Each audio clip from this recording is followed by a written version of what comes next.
We hear a lot about frontline workers during this pandemic. You hear about healthcare folks. You hear about retail workers, the people at the grocery store. I think some of the people who don't get enough credit are those operators that are there, that are keeping the buses going, they're keeping the trains going. That's how many of the people are getting to the hospitals. That's how hospital workers are getting there. It's how retail workers are getting there. It's how the restaurant and the grocery store workers, in many cases, are getting to work. If the operators aren't at their jobs, people don't move. That's the simple truth. I mean, obviously, as the pandemic was coming out, all of us were very concerned about the realities of operating a transit system around pandemic conditions.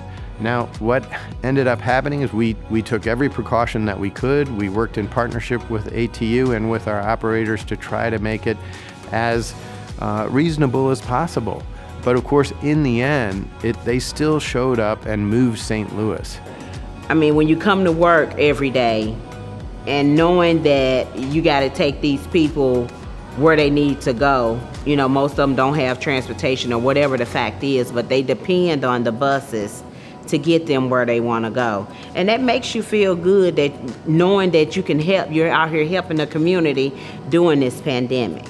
They're putting their personal families and their personal health second to the needs of the community by coming into work and being out there in the open in the public when, same as the customers are, when many of the industries are telling people to stay home. We're not able to do that. We have to be here, because if we don't, the regular, Joe won't get to work, and there's a lot of things that are needed by us. ATU Local 788 has about 2,500 members plus. And we're not just drivers, we're also train drivers, bus drivers, call a ride drivers, school bus drivers, clerical, maintenance, mechanics.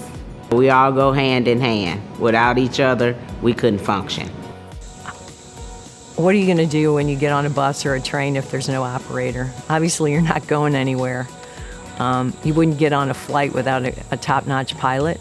And as far as I'm concerned, you do not get on a bus or a train in St. Louis without the operators who are top-notch. I mean, they take care of people in a way that most people will never recognize, never really look at from a personal perspective.